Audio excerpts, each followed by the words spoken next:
you don't have just low libido when you have low testosterone. If you have low testosterone, you're also going to, feel that dark cloud because you're probably going to feel depressed, lack of motivation, lack of ability to hold boundaries, feeling like you're really easy to cry. So there's all this like mental, emotional component. Stress is the inflammation that robs us of life, energy, and happiness. Our typical solutions for gut health and hormone balance have let a lot of us down. We're over-medicated and underserved. At The Less Stressed Life, we're a community of health-savvy women exploring solutions outside of our traditional Western medicine toolbox and training to raise the bar and change our stories. Each week, our hope is that you leave our sessions inspired to learn, grow, and share these stories to raise the bar in your life and home.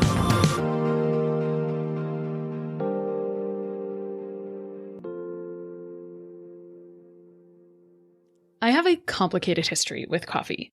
I love it, but sometimes it's made me jittery, anxious, and even worse in my skin because of the mold that can be present in lots of coffee. A couple of months ago, I tried Everyday Dose, which combines organic coffee, grass-fed collagen, lion's mane for focus, and has 80% less caffeine than regular coffee. The results have been impressive, and that's after trying several other similar different coffee products that just didn't meet my snobby coffee standards. Here's what I noticed ever since I started using Everyday Dose as my daily coffee 2 months ago. My daily focus and concentration are better because lion's mane is a nootropic that helps with brain clarity and focus. But unlike other products, Everyday Dose actually tastes like coffee and not like mushrooms, which usually taste like dirt or sit at the bottom of the cup. I've noticed I'm not jittery, which makes sense because there's less caffeine and they're third-party testing for mold or mycotoxins, which is a big deal, so I feel good instead of crappy from my coffee. And 3, I've had no change in mood or energy right before my period starts. It's pretty common that my mood is apathetic and I'm annoyed by humans a day or 2 before the start of my menstrual cycle. But oddly, since I've been doing this daily nootropic coffee, I've had no mental dips like I had before. So if you want to try Everyday Dose, do me a solid and support the podcast by using my special link, everydaydose.com/less stressed, and you'll get 5 extra sample packs in your order. There's no coupon code, so you'll just have to type in everydaydose.com/less stressed or grab the link from the show notes. And let me know if you love it or drop me a note or tag me on Anti-Inflammatory Nutritionist on Instagram. So today I have back Dr. Jolene Brighten, who's a hormone expert, a nutrition scientist, and a thought leader in women's medicine. She's board certified in naturopathic endocrinology and trained in clinical sexology, which is an interesting topic we will jump into today. Dr. Brighten is the author of Is This Normal? A non-judgmental guide to creating hormone balance, eliminating unwanted symptoms, and building the sexual desire you crave. She is a fierce patient advocate and completely dedicated to uncovering the root cause of hormonal imbalances. She empowers women worldwide to take control of their health and their hormones through her website, social media, social medical channels. She's an international speaker, clinical educator, and medical advisor within the tech community. Welcome back, Dr. Brighten. I love when autocorrect just like sabotages you. And then you're like, big deal. No one's going to believe that it's autocorrect. I don't know if that happens to you, but thanks.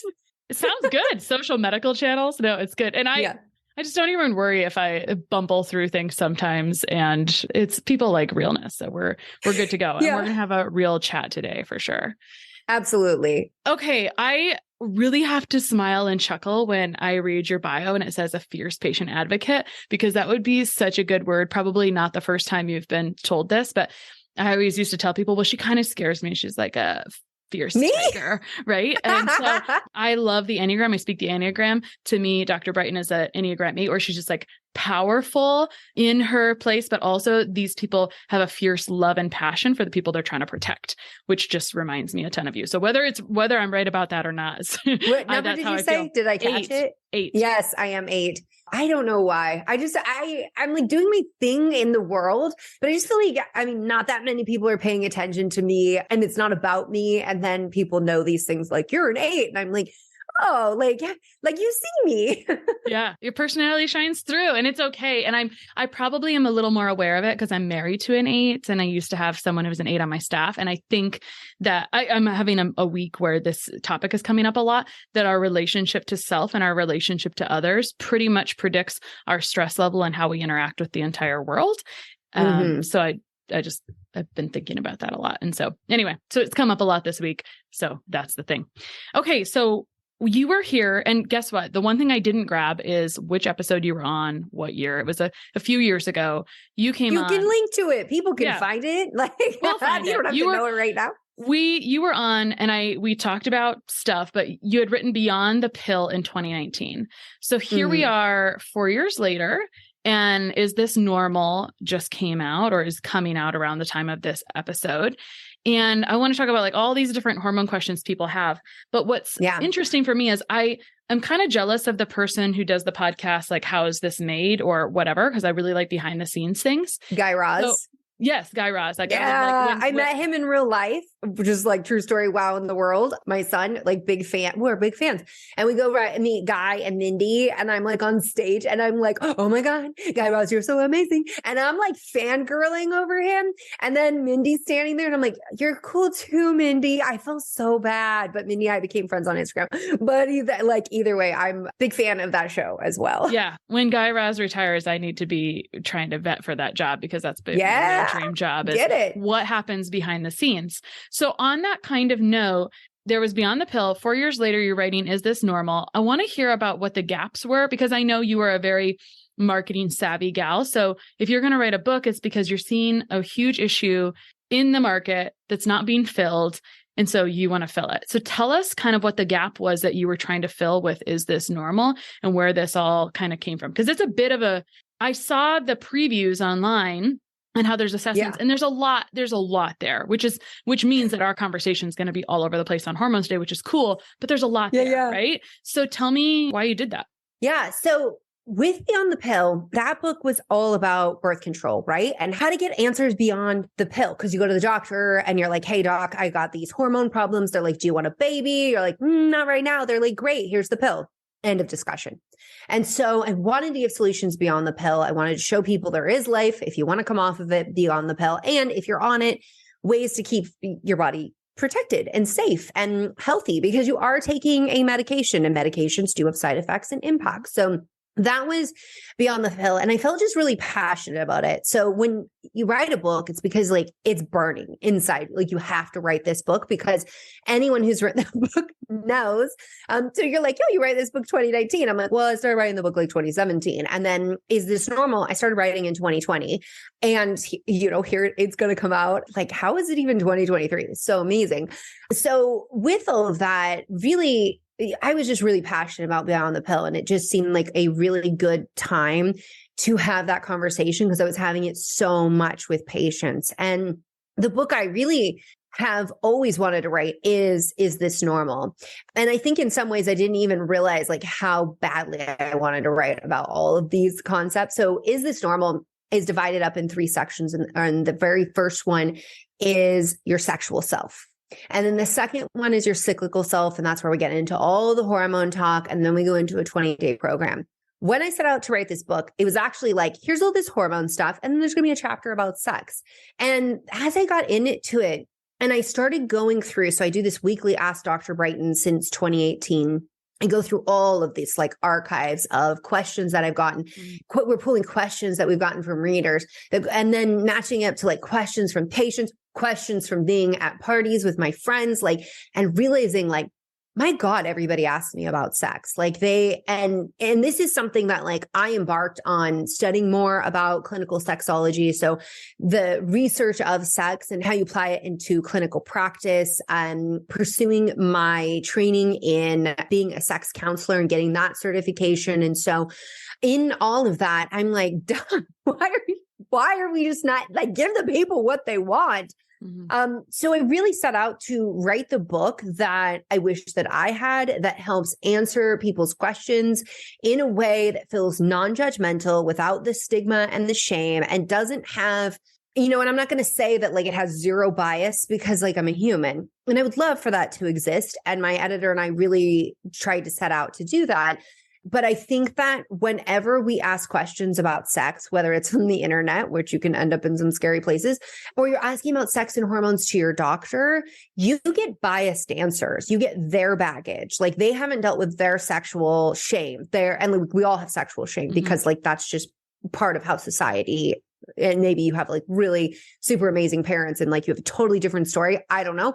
But the majority of people have some level of shame around sex. And so your provider brings that to you as well. And so I just wanted people to have a guide to understand what's normal, what is actually normal. When your doctor says, is this normal? Is it actually normal?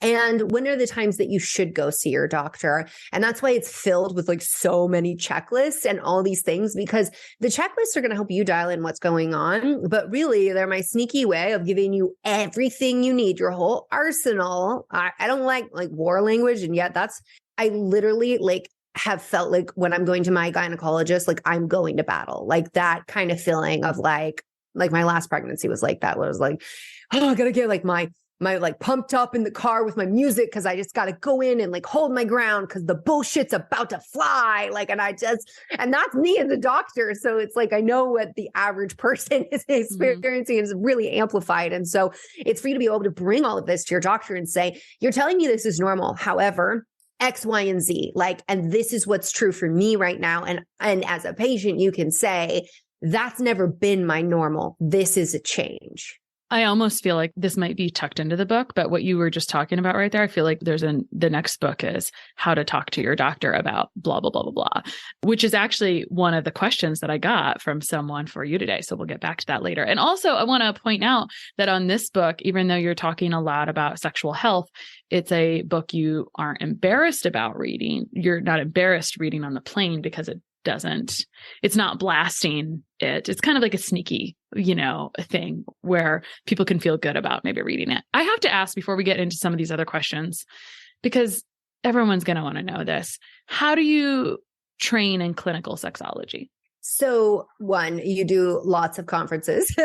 So lots of conferences, but I actually worked with the Sexual Health Alliance, which has some amazing lecturers and teachers. So part of what made me gravitate towards that is like Justin Lay Miller is one of the instructors. If everyone doesn't know him, he has a great podcast. He also has a great book, Tell Me What You Want.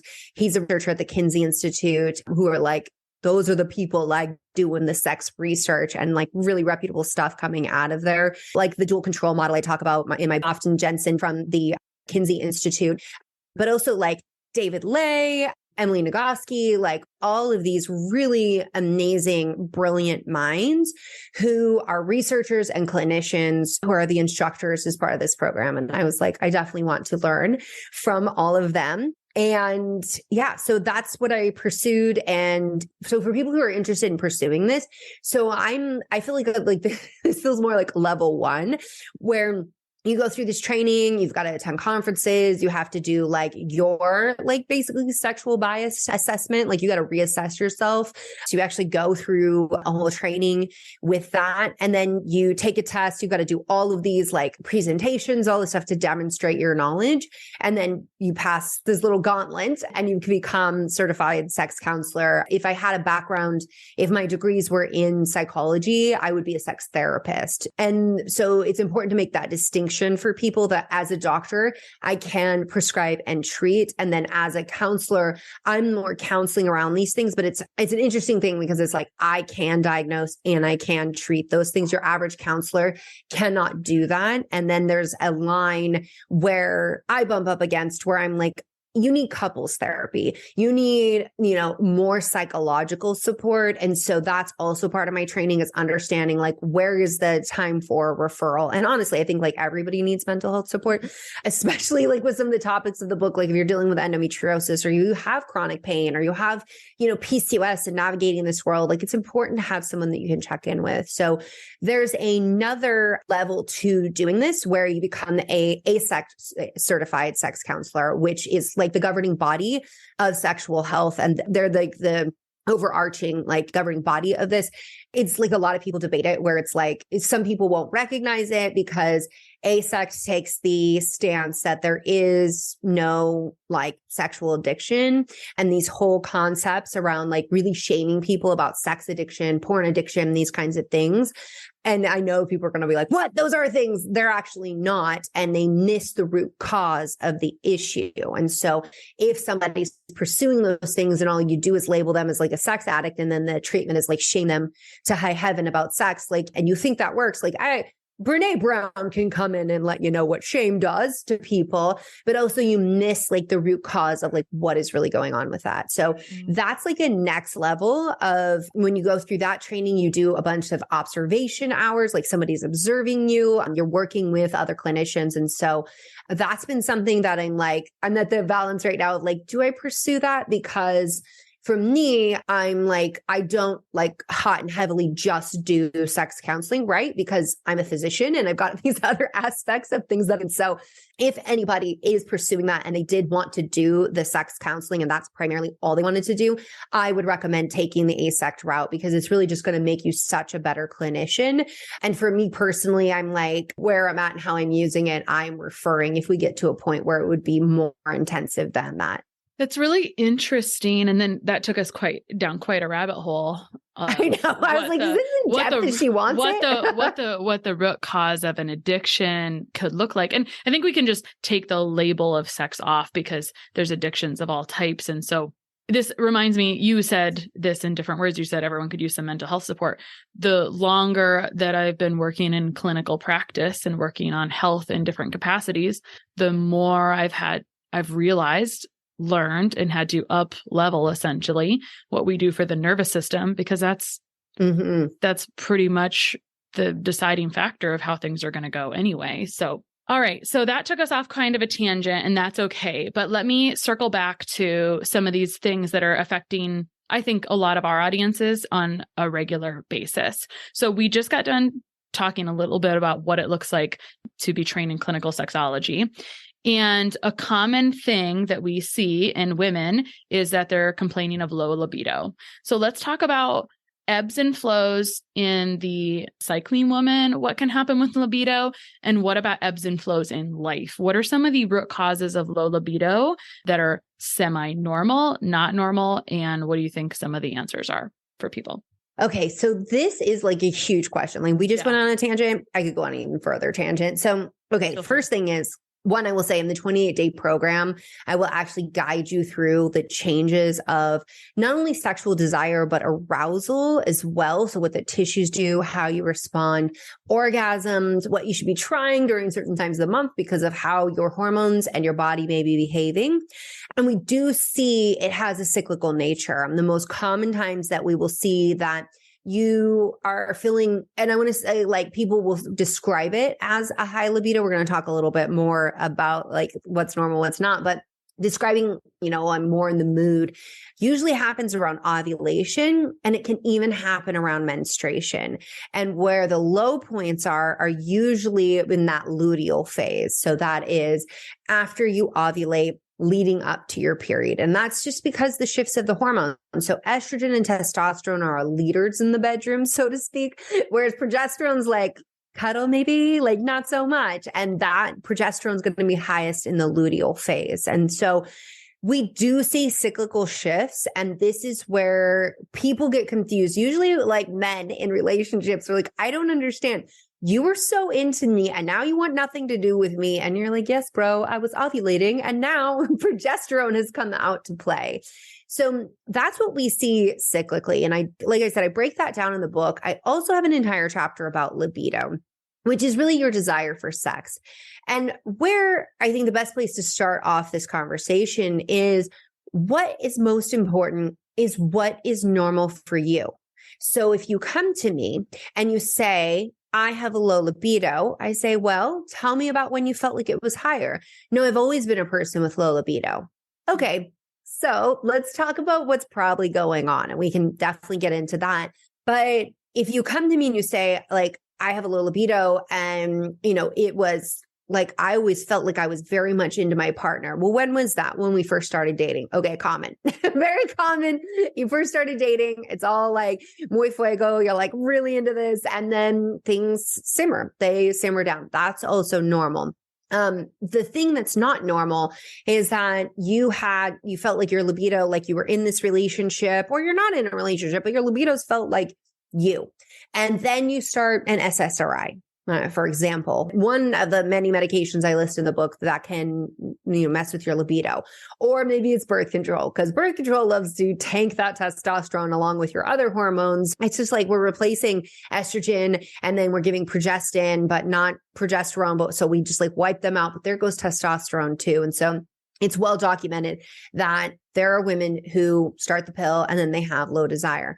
But maybe it's also something that like you had a big loss in your life, like a loss of a job, loss of a spouse, loss of a dog, loss of, something in your life. And that's affecting you. So there's a lot of things that can affect us. And if we identify that like, okay, there's been a change, we want to get at that root cause of like, there's been a change. But libido is one of those interesting ones because we don't go around being like, oh, well, I think my sleep is off because compared to my neighbor, or I think my period because compared to my sister, like we don't do that. Like I don't know about you, but like my patients do not come to my office and say like, oh, like, I think I have a period problem because my friend, like, this was their experience. But libido is one that's always being compared to the partner, compared to someone else, their life. So the only thing we care about is like, what's been your baseline? What is your normal? And have you had a deviation and a change from your normal? There is a phenomenon known as asexuality, like where people will, they identify as ace, where they're like, I'm asexual. They're not interested in sex, but maybe they'll still have sex. So I talk about the book, like you should always just ask them, like just because they identify one way, but that's a very small, very, very small subset of the population, like about 1%. And so it's not a situation where like people are just going around with like, totally disinterested in sex kind of situation a lot of the time. It's more of like how we think about and understand sexual desire, especially among women. The things I talk about in the book, they can apply to men as well. But why I talk about it with women is because so often what medicine does, what society does, it says, here's the male, here's like the inferior version that comes with baby making accessories, like the female body over here, but compared to the male body. And like, this is how it is for men. Therefore, like, this is like how it should be for you as well. Sexual desire is one of those. Also, the idea that vaginal penetration is the way to orgasm is also a myth. And the idea really comes out of, again, taking it to that male standard. On the note of male standard, there's some variation of this comment that happens, like women are crockpots and men are toasters. I'm not sure if that's right. Microwave. Something like that. So, somebody literally just commented this on TikTok today. It was the first time I ever heard that. I was like, really? That's hilarious. Yeah. How would you unpack that comment? Yeah. Perhaps truth or not. Yeah. Okay. So there's a couple aspects of this. So that, like, the way I take that statement is so often of like the foreplay conversation, right? Like research wise is like 14 minutes got to go in before you like, she might be able to orgasm. I always say like, give it 20, I like nice round numbers, like give it 20. And then there's like no pressure around it. At least, we hope there's no pressure around it. And for people listening, foreplay is sex and you can be completely satisfied with foreplay and that's okay.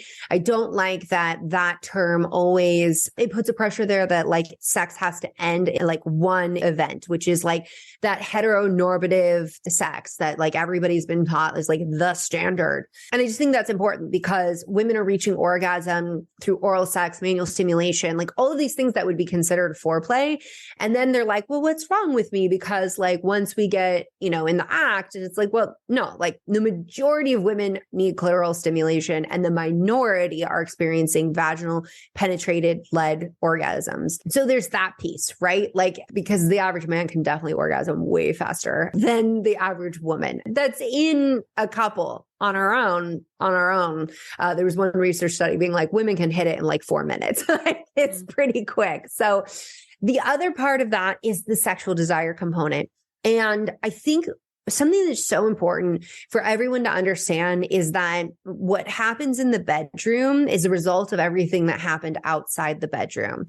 And so the entirety of the day and the way it's stimulating your nervous system, the way you're feeling safe, your interactions with your partner, those things can be making it to where you can receive sexy signals or making it to where it's like not even interested at all. And so when people say like, oh, it's like a crock pot, it's because a meal isn't like a 20-minute thing, right? It is like you're stewing all day to get to that meal. And in this example, meal being sex. And the microwave is just like, it's just gonna be like so simple. Like sometimes I remember that show back in the day, Malcolm in the Middle, and the mom like came home with makeup on and the dad was like, ooh, I'm so into you. And she was like, oh my God, like she felt bad because she was like, he's that like did it for him. And then like later in the episode, she like is cleaning the house. She's momming it like you probably mom it, that I mom it. It's like, I still have my pajamas on from today. I'm cleaning up the house. And she like picks up a ball cap and just puts it on her head backwards. And her husband's like, ooh, like looks right at her. And I always love that. That like always plays in my mind. Like, because I'm like, I just love that because it is actually like that for some men. And so it could be as simple as something like that. And he is now like, he is turned on, he is aroused, and he is ready to go. And you could literally get to orgasm like Mr. within Microwave. minutes if the kids are around and you're like, just like, we got to be quick, guys. So that's a bit of that whole conversation. So I'm going to take a pause, but I do think it would be worth talking about like Rosemary Besson's like model of like, why do women initiate sex? And like, and then these, concepts of just like what responsive versus spontaneous desire. And then getting into like, there are some gender-based differences with this, but I said a lot. So No, I was going to go back to talking about testosterone, but you brought up this model of why do women initiate sex? Why don't you just go with it? And responsive versus spontaneous. Definitely talk about feel free. testosterone. We'll come back. We'll come back. You'll just keep going with this. I know, because whenever I talk about like all of this other aspect, people are like, just like, but what about the hormones? And I'm like, y'all always want that. Like, what about the hormones? What pill can I take? Like next thing, like what's the female Viagra? And I'm like, the female Viagra is task sharing, shared responsibilities in the house, making her feel loved and supported, ensuring that you are tending to her emotional needs. Like that's the female Viagra. Can you put that in a pill? No, but we could put it in sex ed and start teaching men so that they can be the partner they really do want to be and get the sex and pleasure that they really want. I love that idea. Why are we? That's our video excerpt right there. That's it. That's what people want to hear. Go ahead. Keep going. Yeah. So we're talking about, so this model, responsive versus spontaneous desire. So spontaneous desire is what we see in the media, and it is what we think of as men. And I just want to say that like, that's also an issue that we put men in a box as well. And we're like, oh, this is the way you should be, because some of them also have responsive desire. So spontaneous desire is that more of like, sex is like your MO, right? Like it is like, yes, yeah, it doesn't take much for your brain to receive that signal. And so it's very easy for you to enter sex at like any point in terms of interactions. For responsive desire, like this is where I say like things got to get going before you get going. And so you're probably not going to be the person who initiates sex. You're going to be the person that's seen as the low sex drive person is what people often describe it as. Whereas it's not that. It's that you need stimuli and the right kind of stimuli. Like the context has to be right. So this is that whole model I was alluding to, that the context has to be right for you to be able to accept those messages. They got to be the right kind of messages coming in as well. And you've got to be like things already moving ahead. And what's really, I think for anyone who's the other side of this, who's the spontaneous desire, and then you've got your partner that you're like, they're just never into sex. On a daily basis, interacting with them physically, what you would probably consider sexual initiation without expectation, without that sexpectation. So you are kissing them and it's just kissing, and you are like cuddling them, or you filled their butt or whatever it is that you do. And that's it. That's enough. That actually is a way to start like melting like barriers and easing like into it, to where this person's like, you're helping train their nervous system, and like you are helping them feel safe in the environment. And most people, when they feel high pressure around sex, they don't want to have sex. Like we see erectile dysfunction. And then we also see women who are just like, I got a headache. Like I gotta go. Because you can really get a headache because you're starting to get stressed about like this expectation. The other thing, if you're the partner that has more of the spontaneous desire to recognize, is that having a conversation is really important with your, quote, seemingly low desire partner about that entire, interaction that you have, the way that you feel, and then hearing them out about how they feel and what they need to be able to be comfortable, to be aroused. So I talk about this in the book. And then I also talk about the dual model. And so this is where sexual excitation and inhibition come from. And what the way the researchers describe it as sexual excitation is a gas pedal and sexual inhibition is a brake. And this dual control model I put a little quiz in there that comes from a very long intake form that you would do with someone, but it's so telling about how you operate, because some people, they're having sex like when they're under stress. They're having sex like no matter what. They're like, oh, somebody's listening. That doesn't bother them, or they might even get more excited about it. But for people who have, could describe themselves as having low desire, sometimes they have more inhibition around that. So they have more breaks that come on.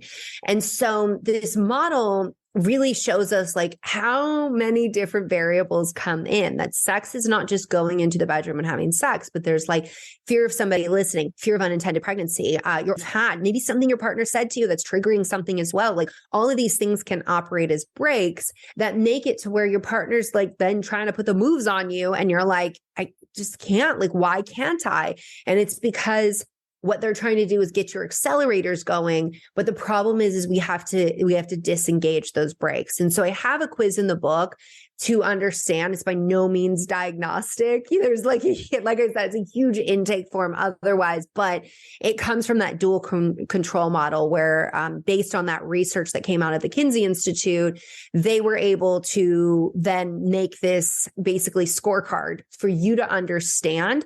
Where do you rank in that? Once you start to understand that, then that changes the conversation with your partner about how, maybe it's something where you're like, hey, I really like when X, Y, and Z happens, like maybe like I need the lights off. Okay. Let's just use that example. Like I've had 3 kids and I am feeling uncomfortable in my body.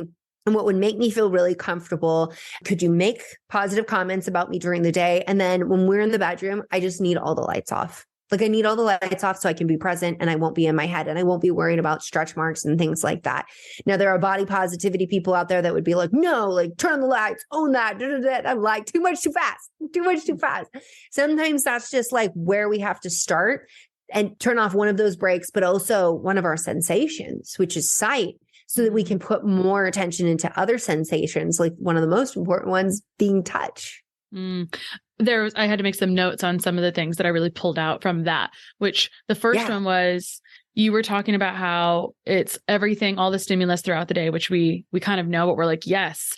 The thing that I liked about it was when you are kissing without expectation or hugging or snuggling or whatever, sending this messaging to the nervous system. So I always light up when we start talking about the nervous system, because this is true if we're taking the word sex off of the table in general, is that everything relates to how the brain feels. And if the brain isn't feeling safe, like if you can't create that environment outside of sex, then how is it going to be created in sex? And so of course the brain is not going to feel safe during that time. So I think that is such a thing to underline. The next thing that I noted there was just this understanding of self a little bit there. So you giving some tangible descriptions of like, I actually am uncomfortable with the lights on, or I am uncomfortable with this, or this is what I'm going on, but I wasn't able to verbalize it until you gave me that example, right? Or just some way of someone's understanding themselves helps them understand in this relationship. Now, what I was wondering about is that with sex, there's different aspects to relationships. And I feel like sex is probably kind of a significant piece of relationship. And I wonder if you have anything to say or stats or any research that comes up around if your sex life is under burden, how does that impact marriages or satisfaction in marriages, et cetera? What's interesting So you'll see some research where people don't rate sex as being as important in a relationship. And then you will definitely see research that says, like, if there is a mismatch in terms of satisfaction, then there can be marital strife. I want to be really clear that there is nothing that's a pass for cheating.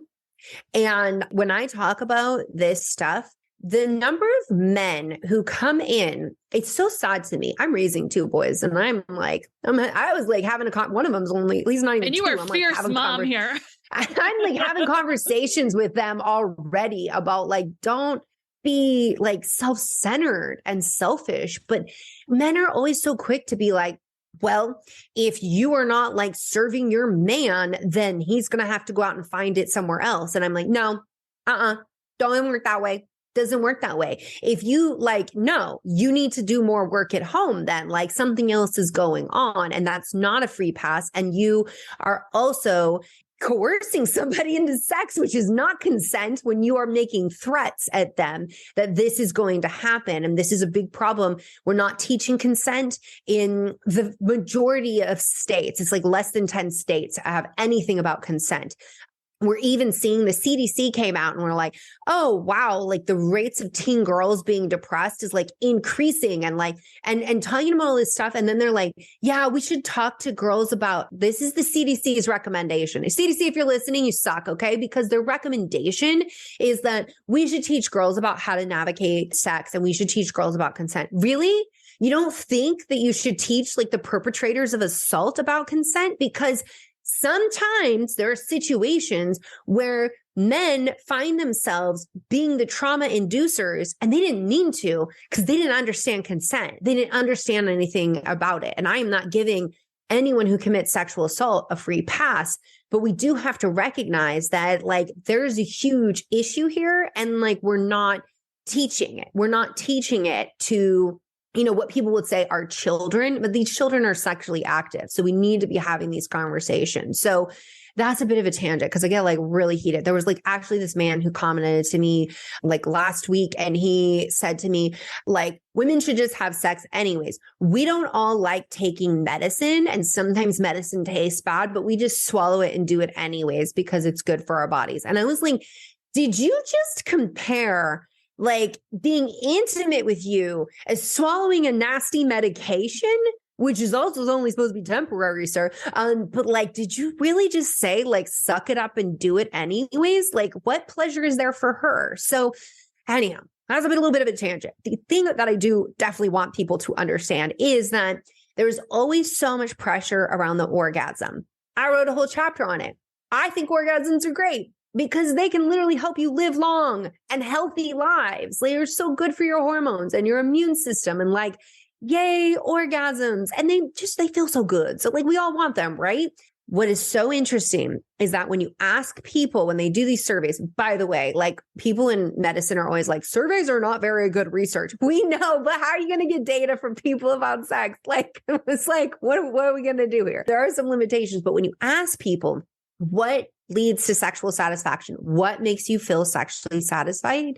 The orgasm is not rated as the highest thing. It is empathy. It is connection. It is intimacy. And this is like all genders. What is this telling you? It's about that connection, that intimacy. It is not about just like swallow your medicine and just do it, right? Like, no, like it is about so much more than that. And why this is so important, there are things that are considered like sexual dysfunction. I'm doing air quotes if people cannot see me, because I don't like saying people are dysfunctional. But like when there is like erectile dysfunction, or somebody just like had a baby, right? And like things are like, I mean, I don't know about anyone else, but like I call my vagina like a hot mess. And people online were like, that's such negative language and you shouldn't talk like that. And I'm like, I can talk about my body however I want to talk about my body. Okay. And secondly, it is literally hot with inflammation, and there is discharge and blood. And you're like a mess. Like it is like, I'm not being like, it's just like a hot mess, like a dumpster fire. I'm being like, it is swollen. It is hot. Things are messy. I don't feel comfortable, like literal words here. So with that though, that like might be a time where maybe you've had a surgery or like something else is going on, and you're feeling like, well, we can't achieve orgasm, therefore we can't have a quality sex life. No, friend. Like, again, sex is not just putting a penis in a vagina. Sex is so much more than that. And there's so many other ways to bring pleasure. So I want to go talk about orgasms in a moment, but I'm going to circle back to, we were talking about desire and low libido, and you mentioned that estrogen and testosterone are the superstars of sex hormones for libido. And so I want to touch base a little bit about low testosterone in women. You mentioned birth control as a source of low testosterone, because I think it's okay to say assessing causes and reasons for fatigue is a reasonable cause for looking at low libido as well, right? Because if you're exhausted at the end of the day, why would you have libido? Why would you want to? Like, that's a lot of women with autoimmune disease report low libido. A lot of women with hypothyroidism, the women with PCOS, because anovulatory cycles are also linked to low libido. Like, so this low sexual desire and sexual satisfaction, it can be like a lot of things, just like you were saying, and that we need to assess. I jumped in there before I think you finished your question. So low testosterone besides birth control. And for me, I see a lot of trauma or stress history causing low testosterone. Anything else that you want to bring up causing low testosterone for people to think about? Because it feels like a dark cloud following you around if your testosterone is low, I think. Yes. So I'm so glad that you said that, because it's always the thing people jump to first is like, wow, I have low sexual desire. I must, when I'm like, well, we should test, people get really frustrated with me. And I'm like, you don't have just low libido when you have low testosterone. If you have low testosterone, you're also going to, feel that dark cloud, because you're probably going to feel depressed, lack of motivation, lack of ability to hold boundaries, feeling like you're really easy to cry. So there's all this like mental, emotional component with it. Then there's like our body composition changing. Loss of muscle mass leads to fat, infiltration, plumping up of those fat cells, especially if estrogen can be stimulating. And so you'll see body composition changes. It's so important for people to understand that testosterone isn't just about sex. Testosterone is about so many other things, including bone health, immune system function. This is why if you're having inflammation and you're having like immune chaos, that can be impacting your testosterone, and your testosterone can be impacting your immune system. So one thing is that if you're inflamed for whatever reason, maybe you have a gut infection, maybe you have autoimmune disease, maybe your diet isn't where it should be. Maybe you engage in really poor sleep habits. Like, there can be a lot of reasons that we're inflamed. That inflammation being up can cause your body to convert testosterone to estrogen. And estrogen's great until it isn't. Every hormone's great until it isn't. And so with estrogen being up, like, we're going to be like cranky and moody and feeling bloated and just like not good in our body. It's like if testosterone's up around ovulation, you like feel yourself. You're like, oh my God, I look so good. I feel so good. Like, everything's so amazing. It passes a point and you're like, it's the opposite now. And also I'm hypercritical of my partner and everyone around me. Like, I hate people. Like, I'm not done today. So that is one aspect that often gets overlooked. And then endocrine disruptors. I touch on this in the book, that they can disrupt your ability to be making hormones, using hormones. And these are the same ones that are affecting our cycles, our fertility, our thyroid function, our brain health.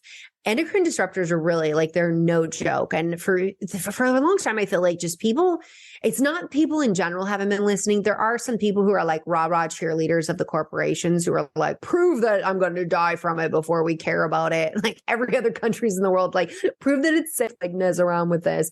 But for a long time, I think the medical community, and even still, there's so much pushback. Like I talked about the research coming out showing that men have about 50% of the sperm that their grandfathers had. And like, as a species, like there's, researchers who are telling us that as a species, we should be put on the endangered species list because of where things are headed, because of endocrine disruptors.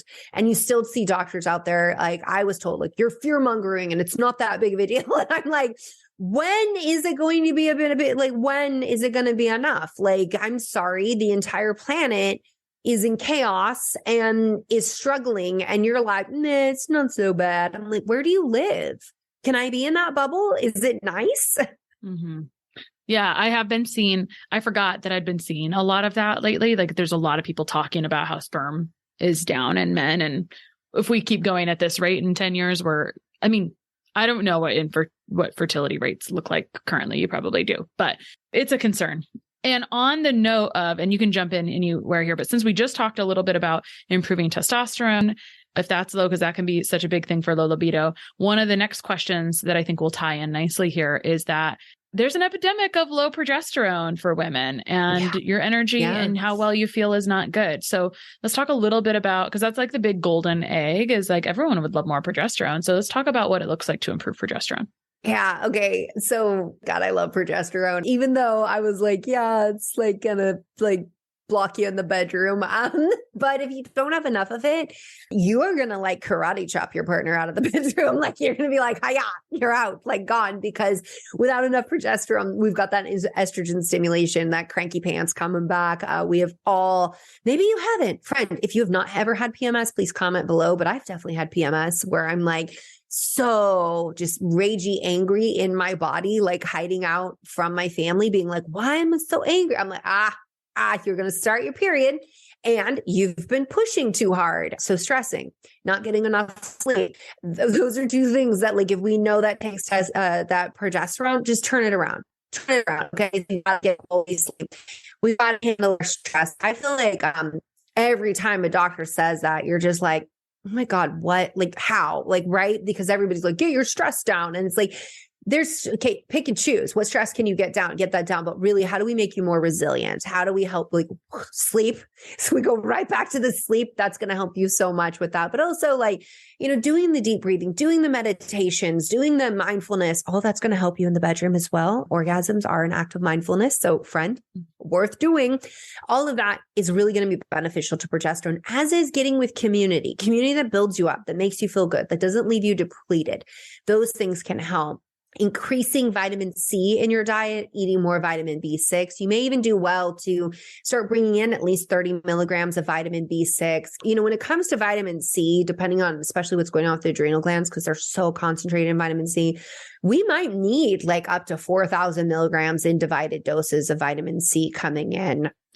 We'll often see stuff where people are like, oh, like vitamin C is like not that important. Like, we don't see scurvy anymore. I'm like, yeah, duh, because we're not pirates, yo. Like we do eat our citrus fruit, but like, why? And I'm sure that like this makes you just like scream inside as well. Like, why is it that like the bar to which we're being measured against is like extreme deficiency? And we're not talking about like being optimal. So anyhow, maybe in the future, maybe not. Maybe. I don't know. Oh God, I hope in our lifetime. For those that want, the people that are listening are the people that want to know. So then I guess we do what we can. So let me go. None of these are super short questions. They could all be tangents, but I've got a handful here. So I'll call them rapid fire and we'll see what happens. We'll see what happens. Okay.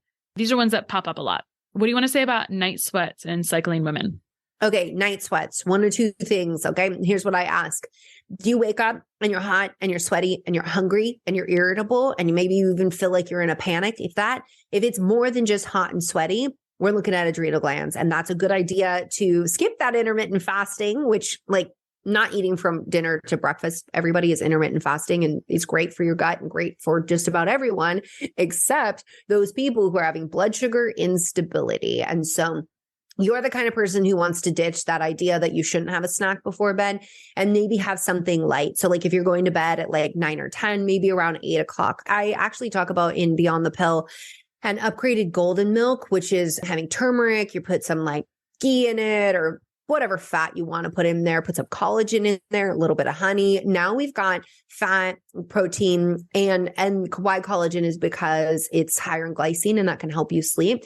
And then a little bit of honey, got a little bit of sugar coming in. That can help sustain your blood sugar through the night so that you're not getting that waking issue going on. And I know there's people out there being like, you should never like eat something that close to bed. It can affect your sleep. It's true. It can affect your deep sleep. However, you're already waking up. You're already getting your sleep affected. So we need to do this. And then if you are just waking up and you're hot and you're sweaty, are you like a day or two before your period? Because that could be just that like estrogen's playing with you and playing with your thermostat.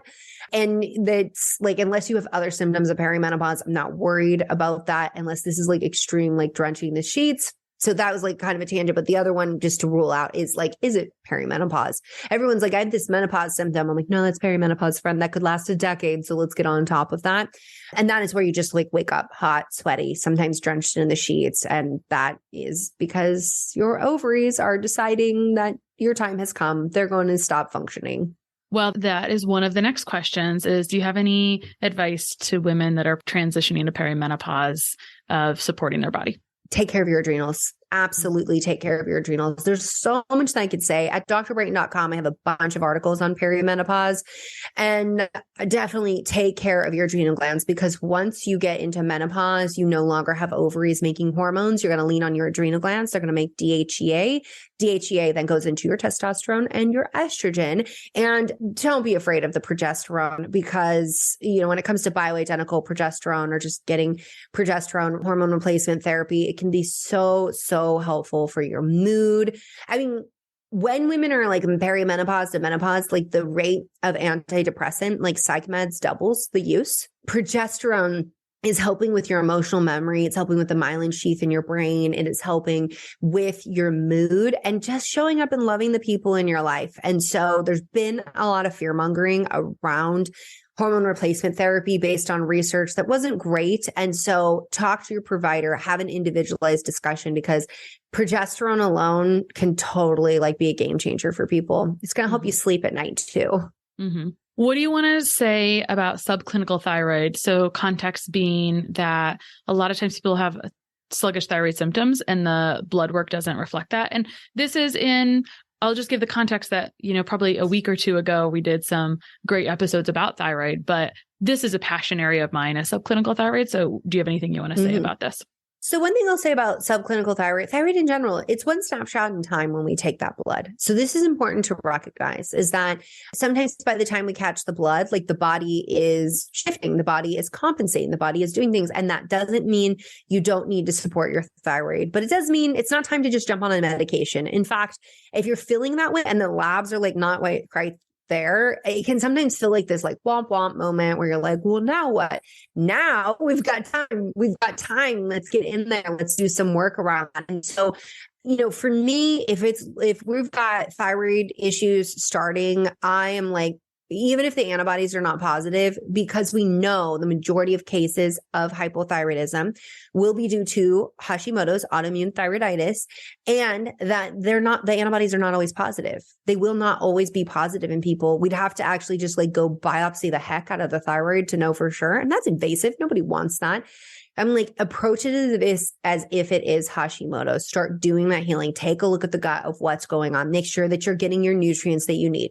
Make sure you're not binging on iodine. Like some people, I know someone's going to come for me because they're like one of the people that's like, you need to take 300 milligrams of, iodine, like something outrageous they tell people. And I'm like, don't do that, because you will end up in a thyroid crisis if you do have autoimmune thyroid disease and not enough selenium coming in. So definitely start working on all the ways that you can optimize your thyroid health. And as we were talking about endocrine disruptors, ditch the commercial bread. You probably want to try going gluten-free and just seeing how that affects you, but ditch the commercial bread that's brominated.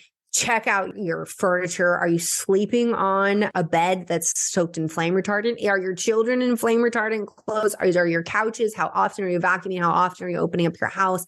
As somebody who has Hashimoto's, like this matters, okay? Because those halogens that are in the flame retardants, they're going to compete with iodine, and that can definitely affect your health. And we have known decades in dogs and cats before we ever knew in humans that these were affecting their thyroid.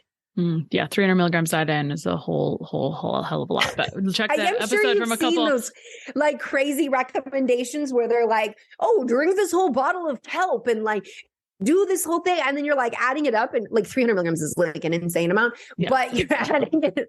I'm like, oh my god, that would be so bad. But when you're adding it up, you're just like, we are now edging into milligrams, friend. Like this is a lot.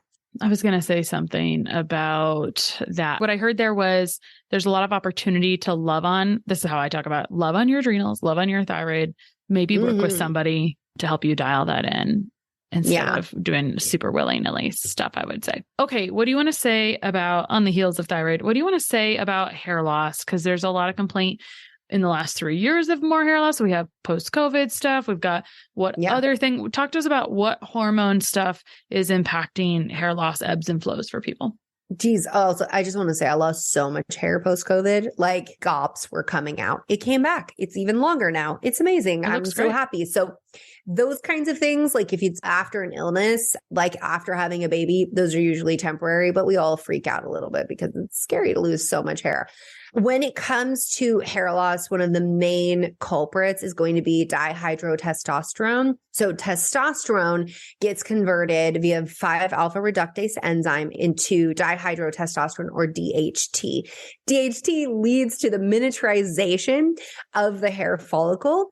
And so what happens is the hair gets smaller, smaller, smaller, thinner, thinner, thinner, and then that follicle's done.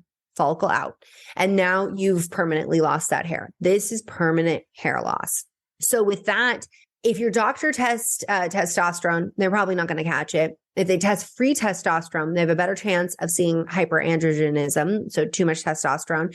But it's that DHT that's really problematic. So working on optimizing the 5-alpha reductase enzyme, this is one place where like saw palmetto works really well. People are always like, that's for men's prostates. I'm like, it works on that enzyme. So that's why I can help with that. But like, it's very, very helpful. The other thing is making sure that like you're getting enough zinc, because that's going to help with testosterone as well. And then optimizing your blood sugar, especially if you're someone with polycystic ovarian syndrome, can go a long way with that. And then there's lots of topical things you can do. Like rosemary is one, like just go to the store, get some rosemary, simmer it down and apply that to your scalp. Like you can literally spray that on your scalp and do a massage.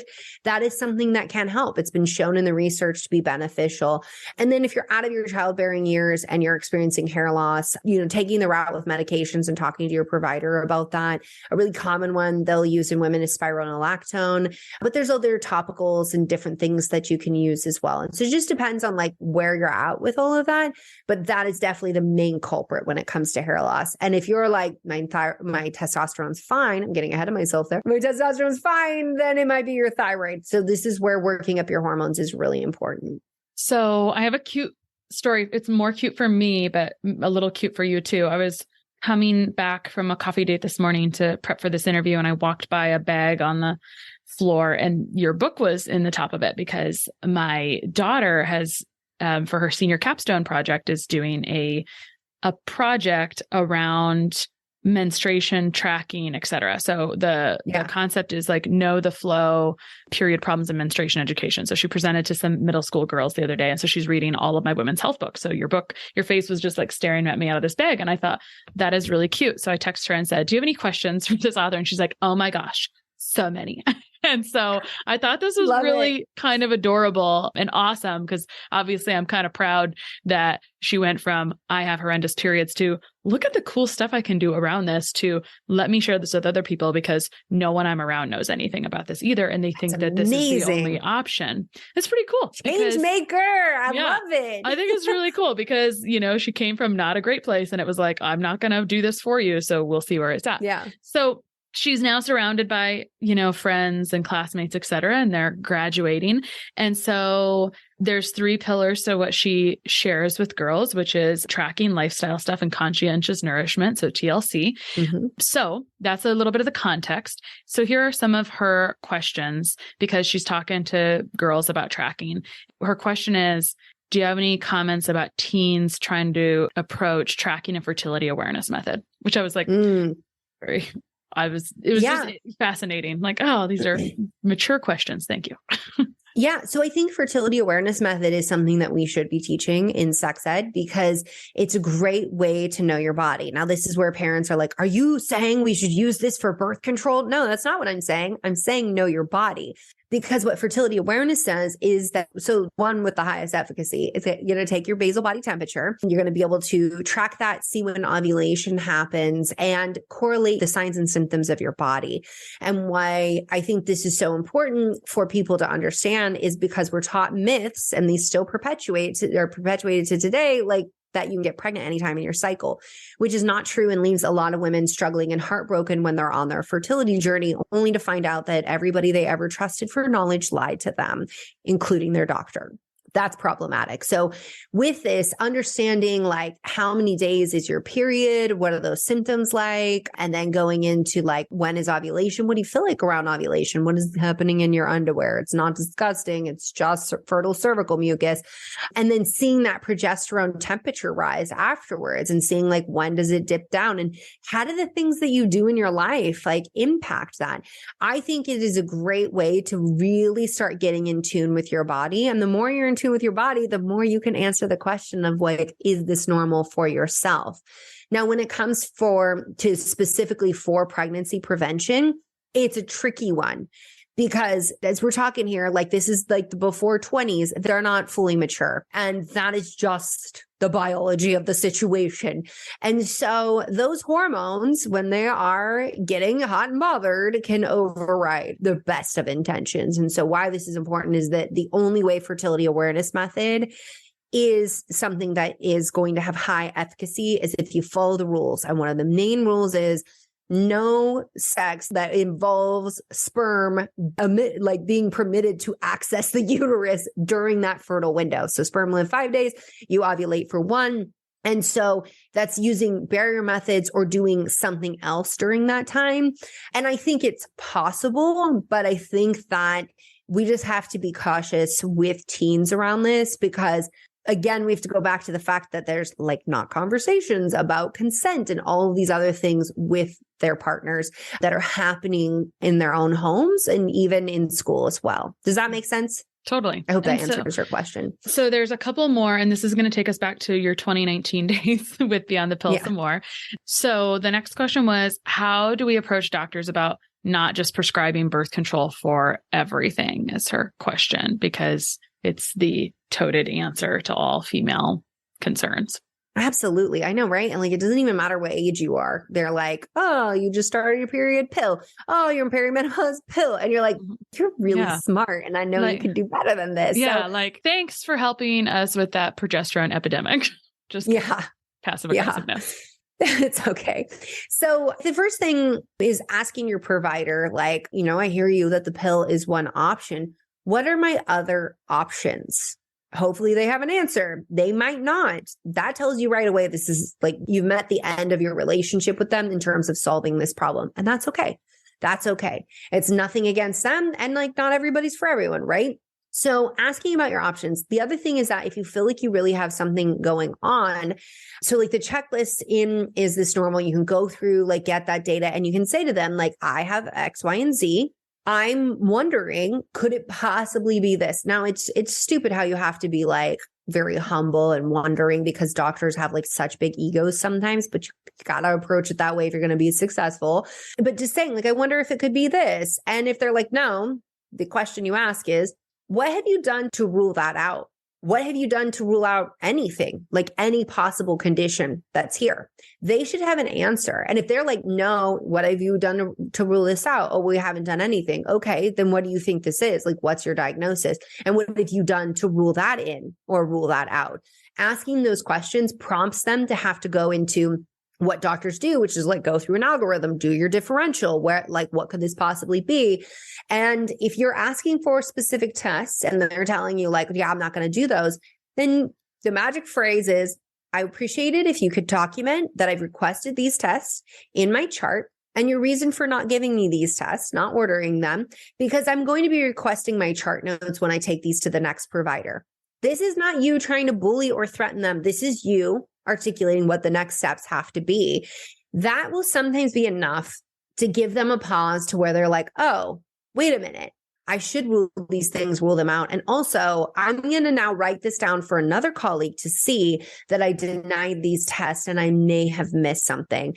The number of women with PCOS or endometriosis that finally got the testing and someone to listen by using this language is staggering. And these are women who are, you know, PCOS is like, you know, you're going to go several clinicians. Endometriosis, you might go over a decade, like just getting a diagnosis. And so this is how to talk to your provider to make sure that they are thinking beyond like, I just got to get this person out in the next like 7 minutes. Mm-hmm. On a similar but different note, so that was kind of talking to the provider who should be the partner or the advocate for the patient. This next or last question is really, she was feeling a little dissuaded or discouraged by her online. So I don't resonate with this because I don't have this online. This isn't how I've curated my online feed, but she said her online feed feels like she feels a lot of negativity on social media, people persuading people to go on birth control for everything, saying nutrition is quackery because birth control works effectively. And so I think she's looking for some guidance on what do I do with these people? Maybe they're just going to be stuck like that. And this is, again, just relationship stuff. And this is the bullying that's online and people having their opinions. And it's really easy to like kind of yell at people behind a little screen. So I feel like you have a ton of experience in this. What would you say? Oh, well, I think that, you know, in our teens and our 20s, we thought we had all of the answers and we thought we knew what was best. And don't worry about those people. Like, I would just say, bless them and pass them. Like, just dismiss your space of people coming at you like that. And don't worry, they'll be coming back around by their 40s when like the medical system has like not served them with this whole dogma of nutrition is nothing. Like, here's what always like really baffles me. Okay. Like, how is it that you can be a doctor and you can understand that when you eat something, that something becomes you? It literally becomes part of your body, and think that what you eat doesn't matter for health. How? Like, how do you even like I can't even begin to understand. Just like, on a different planet. Okay, so just on a different planet. This is the thing that, right? So this is the thing though, that I often ask myself when I'm dealing with providers who are like, oh, nutrition doesn't do anything. I ask myself, does this person have any education in nutrition? No. What are they giving me? An uneducated opinion. This is just an uneducated opinion. Just because they have credentials doesn't mean that they are educated on what they're speaking about, right? Like, they'll come in with the same thing and being like, supplements don't do anything and blah, blah, blah, blah, blah. And I'm like, how about prenatals? Oh, well, prenatals are exception. Why are they exception? I thought you just said that multivitamins were just expensive urine and poop. And like, what's a prenatal? Prenatal is a multivitamin. So tell me more about this. Well, we have research. Like, are you not catching the disconnect here? So it's like, you know, they get all worried about like, you know, don't take any supplements. I'm like, why don't you educate people on not taking crappy supplements? Because those definitely exist out there. Really by the way, many of which are like made by the same pharmaceutical company that you have no problem like prescribing their drug. Whoa, like, look at that. So the other thing too about people who are like, oh, the pill is just the answer for everything, that might be the answer for them. Great. They get to live their life. They get to make decisions for them. And we just support people in making their own decisions for themselves. And just like, don't be hesitant to use block buttons. I feel like I'm in my 40s and I don't use a block button enough, but like definitely with my kids, like once they get online, I'm going to be like, you block everybody. Like what they say, you block them because they're bad for your mental health. And I will tell you that straight up, people who are well, who are mentally well, who are physically well, those are the people online leaving negative comments and talking smack. I mean, I don't even care if they're a doctor. I see these doctors stitching people and being horrible humans to them.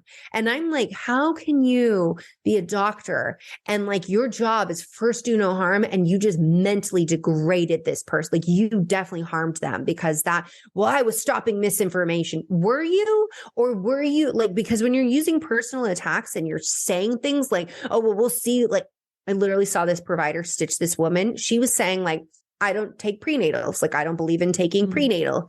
I personally feel like prenatals are an insurance, and I would never skip taking prenatals in a pregnancy because I know, I have a nutrition degree and I know I can't hit it every single day. Yeah. So I don't personally agree that she's saying that, and it went viral and she had a lot of following and, you know, all of that. And like the way to approach that conversation is like, hey, you know, there's a way to approach it with kindness. Like, tell me more about this. Or like, here's reasons why you might want to take a prenatal. Like, I really thought like that was the video he was going to do. He was like, yeah, we'll see when her baby is like dead and blah, blah, blah. And I was like, what are you saying to a pregnant woman? And you're an OB-GYN, you deliver babies and you work with pregnant women and you would say that to somebody? Like, what is wrong with you? Like, that is someone who is not well. Like, something is absolutely wrong with you. Like, you need to get a day off and you need to take some mental health support, because something has happened in your life that you dehumanized somebody like that. So I think it's just really important for everybody listening. If anybody in your life is like bullying you, tearing you down, treating you in that way, something is wrong with them that they have been able to dehumanize you enough to attack you. That's not right. They're not well, and they're not your responsibility. Not your responsibility. The majority of time people are going to be hateful to you. It ain't even about you. Yeah. Do your best to put up your walls and then just eliminate it from your environment. Yeah. That's my rant on like teen mental health, but like everybody's mental health being online. Everyone. I mean, sometimes I get something. Ever go on that. Sometimes I get some comments and I was like, oh, I thought about that one way too long and I should have just taken care of it like on moment one. You know, it's just because I'm a human and so I do have feelings, you know, but it's okay. Let me just say, I prefer podcasts over Instagram. I'll just say that. Yeah. Okay. Like, but let me say this, like I've done a lot of podcasts, talking to a lot of like influencers with their blue check marks and millions of followers.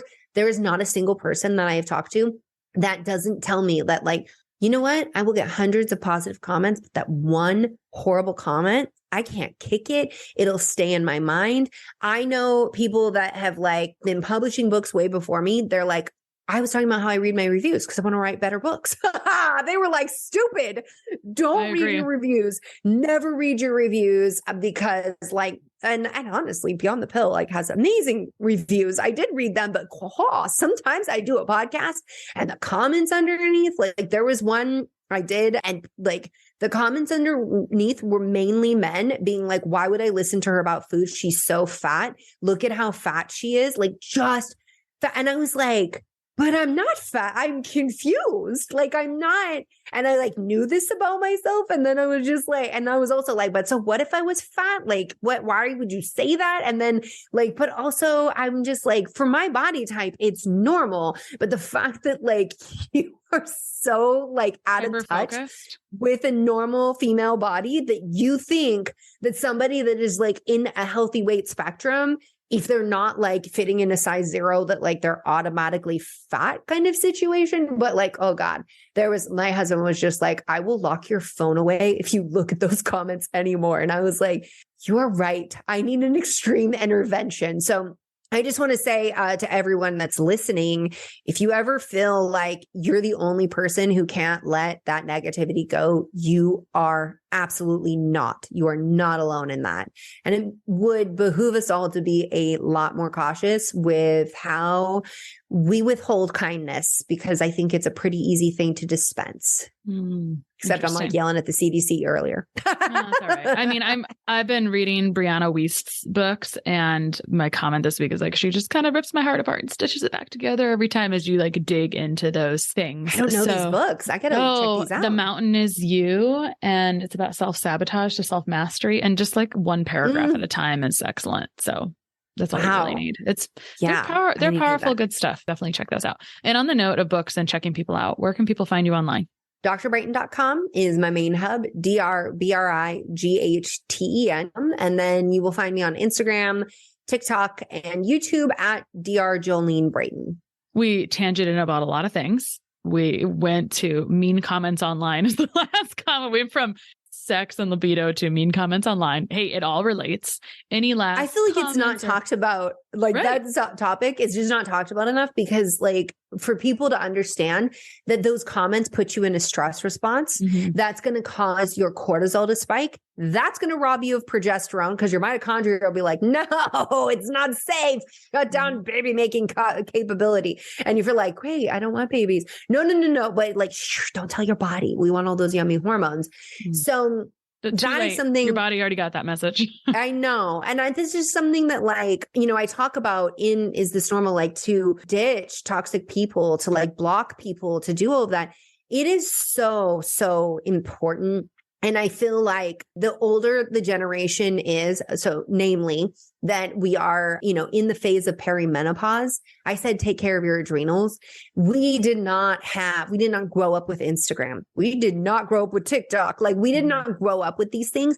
So I feel like there's almost this way of like, well, this is a social interaction and can I block and Like you just need to protect your peace so much, because that is everything to how you sleep at night. It's everything to the inflammation in your body, is everything to adrenal function, is everything to ovarian function. And it's just like, you being your best self is what we need in the world. And that's not what those haters want. So even though it was like sounding like a tangent, it is super, super important for your hormones. But also this is like coming from your daughter. And I just think about like the internet like scares me for young people, because it is a mean place. It is a mean place sometimes, but it can be a super well curated, like my Instagram audience is like my favorite. I love my community on Instagram. I just think they're such incredible, amazing people, but I have spent years and years curating and throwing down boundaries and telling people what's not acceptable to get to that place. And at this point, there's usually this like trash human who comes in and just like starts hating on someone else in the comments. And I'm an 8. So you know how I feel Take about care that. of it. I'm like, Block. You're gone. You're banned. Like you're out. You cannot hate on people in this community. Yeah, for sure. Oh, well, we covered a lot. I've got my work cut out for me. I'm making the show notes so people know all the goodies inside. Check out Is This Normal? That's out now. Thanks so much for coming on today. Yeah, thanks for having me. Sharing and reviewing this podcast is the best way to help us succeed with our mission to help integrate the best of East and West and empower you to raise the bar on your health story. Just go to reviewthispodcast.com/less stressed life. That's reviewthispodcast.com/less stressed life. And you'll be taken directly to a page where you can insert your review and hit post.